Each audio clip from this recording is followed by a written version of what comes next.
So I left a very lucrative position about a year ago to follow my bliss. And can you kind of look forward and just see, is that on its way? Is it happening? Only because we have some questions for you. Do you have to leave lucrative positions to follow bliss? Is there no bliss? You don't. Is there no bliss in the middle of lucrative positions? Well, I didn't feel that in that one that there was, and so I did leave. And at the time that felt like an exciting decision. And there are times where I scratch my head and say, that's really what we were talking about. That there is a lot of action that is still offered by a lot of people. Where in the beginning, and it's why we're so eager for you to encourage your children to have their own experiences, because sometimes a feeling of eagerness to go here is really about an eagerness to not be someplace else. And there are some differences that are sometimes more subtle that you want to learn to discern. And so our answer to you is, of course what you want is out there for you, and of course you're on the right track. But stopping and taking score, or even asking the question about where is it or why is it taking so long, is some of the same thing that slows it down. Just be more optimistic, everyone. Just look for more evidence of things going your way. Just talk less about things that bother you and more about things that thrill you. Just lighten up and work less and have more fun and get out more. In other words, pamper yourself more. Treat yourself. Jerry said to Esther one day, because Esther was commenting on some yet another amazing insight she was having into granddaughter Kate. Just appreciating her so much. And Jerry said to Esther, I want you to pretend that I'm Kate. Because he just so was enjoying her unequivocal, only, always, ever, eternally positive attention on Kate. Kate could burn the house down, and Esther would think it was probably for the best. In other words, she just would not allow her mind to go anywhere other than positively toward this little girl who at that time was about 5 or 6 years old. And Esther heard his message. She knew that what he was saying was, sometimes there are things in me or things around that you don't feel that way about. And wouldn't it be nice if all of us, he was saying it for himself too, could look through the lens of positive expectation just because we want to feel this good, you see, not needing anything to be different. Yeah. Which speaks to what our friend was talking about just a minute ago. And we sort of encouraged her to not try so hard to do that. So what is it with you, Abraham? Are you schizophrenic? Do you want us to feel good or not? Yes. Do you expect us to feel good all of the time? No. Is it bad that sometimes you don't feel good? No, it's a good thing, because it helps you to know that you do want to feel good. And it helps you be precise about what you want precisely. In other words, it helps you to know. It's part of the molding the clay. Is it wrong for you to have negative emotion? No, it's normal and a good thing. Does it feel good to have negative emotion? No. Would you prefer to have positive emotion? Yes. Would you even know what positive emotion is if there wasn't the existence of negative emotion? Could you even know what you want? And isn't it all about focusing? And isn't focusing fun? Isn't focusing fun? Is focusing fun? So do you want to create your own reality? Of course you do. Is it fun when someone else tries to do it for you? No. So what does negative emotion always tell you? It tells you that who you really are and what you really know has a different opinion than the one that you're flying right here and right now. Is the opinion that you're flying right here and now valid? Yes. Is it based upon past experience? Yes. Is it something that you want to continue into your future? No. That's all, you see. Is it as simple to you right now as it is to us? Doesn't it seem easier now than it has seemed before? Can you understand that you've created this vortex over a long period of time? Some of it was even there before you came into this physical body. So you've created this vortex, and as you create this vortex, it is vibrationally accurate, and it is already vibrationally discovered. It is vibrationally aligned. It is already vibrationally ready. It's ready for manifestation, which means it's ready to be more fully interpreted and realized by you. But you can begin interpreting it now in the form of emotion. You can begin to feel the positive expectation. You can begin to feel the positive anticipation. You can begin to feel the excitement and the clarity and the love of what's in that vortex, even before the manifestation gives you the full evidence of it, you see. So if you can make yourself happy with the emotional manifestation, with the emotional evidence of it, and you can let that be what you're reaching for. I care about how I feel. I care about how I feel. I care about how I feel. As that becomes central to your day-to-day, moment-to-moment desires, I care about how I feel. So I'm guiding myself more specifically because I care about how I feel. Now those manifestations, because you care about how you feel, so you control how you feel by focusing in a way that feels good. You're following. So now you've deliberately, consciously created this vibrational grid that we're talking about.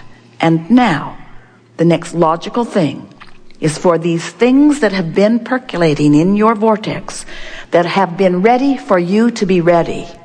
Now that you're ready, they begin showing up. And as they show up, first in the form of emotion, and then with more and more evidence, why does it feel good as they show up? Because you wanted it, because you planned for it, because you prepared for it, because you practiced the vibration of it. If you didn't practice the vibration of it, you wouldn't recognize it when it came. Can you hear that that's what creation is? All of this stuff that's in your vortex is being presented to you all day, every day, but you're not recognizing it because you're not vibrationally ready for it. So you're zigging while it's zagging. Did you hear that? That's the clearest that we've ever said it.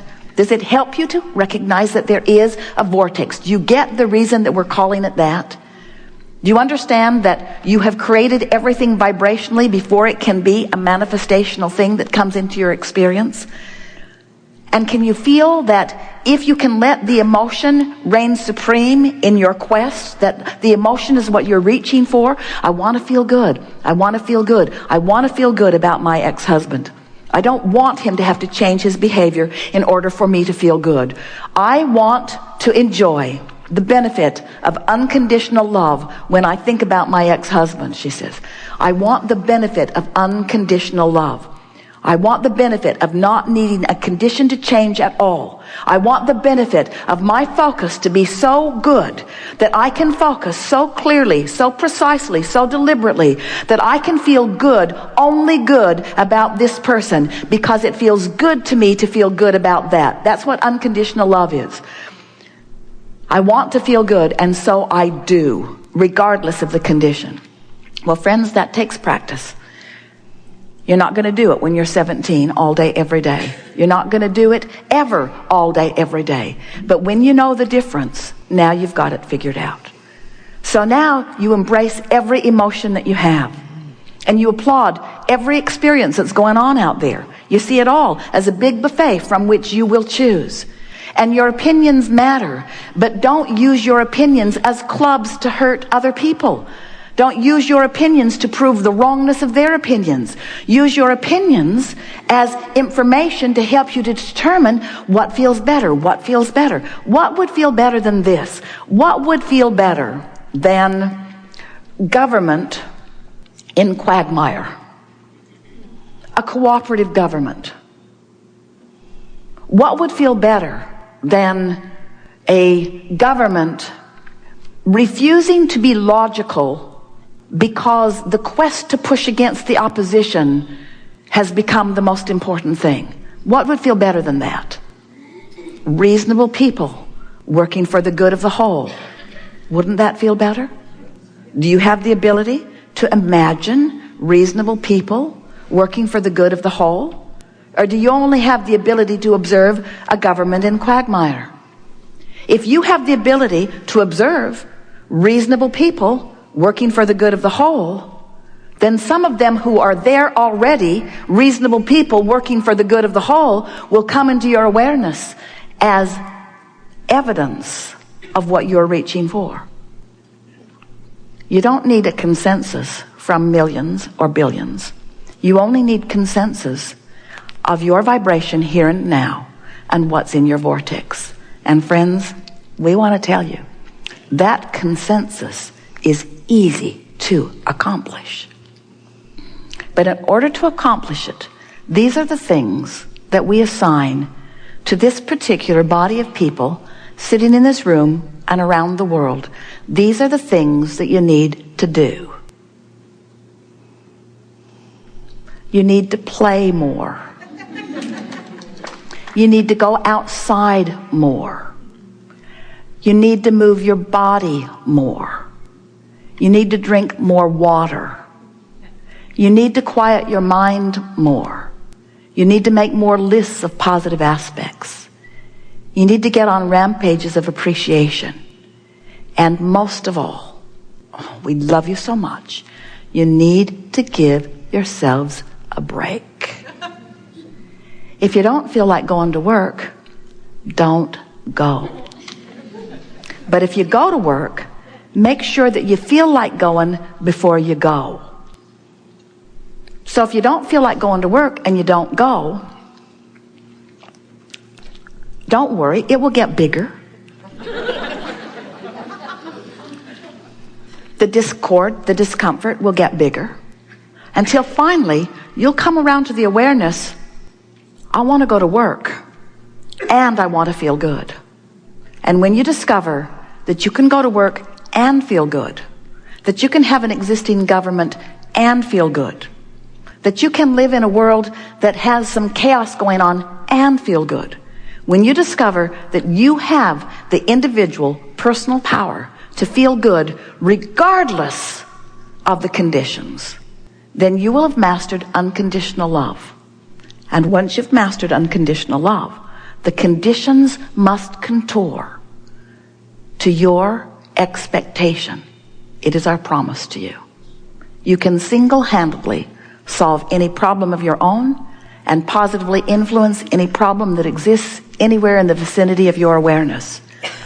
And you don't need consensus of the world. You don't need political votes. You don't need to influence other people. You just need to discover the power of your own aligned leverage. You have access to the energy that creates worlds, and each one of you are individually, in your physical format, powerful enough to accomplish anything that you desire. Because there is a stream of energy and consciousness and non-physical partners who are aware of everything that you are and everything that you want and everything that you've been reaching for and everything that's in your vortex. And everything that you want is ready for you to be ready.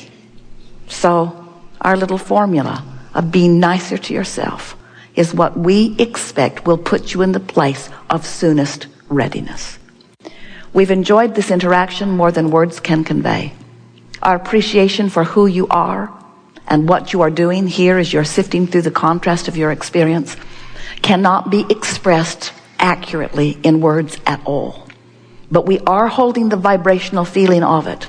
And every now and again, if you will allow it, you will feel for sure the appreciation that we feel for you. And when you do, your heart will race, your heart will sing, and you will feel well-being beyond verbal description surrounding you just for a moment. It is our desire that you reach for more and more of those moments because they're available for you 24 hours of every day. There's never a moment in time that we are not appreciating you. Your work is to appreciate you. And when you do, everything, as far as we are concerned, will fall perfectly into place. There is great love here for you. And as always, we remain stubbornly in your vortex.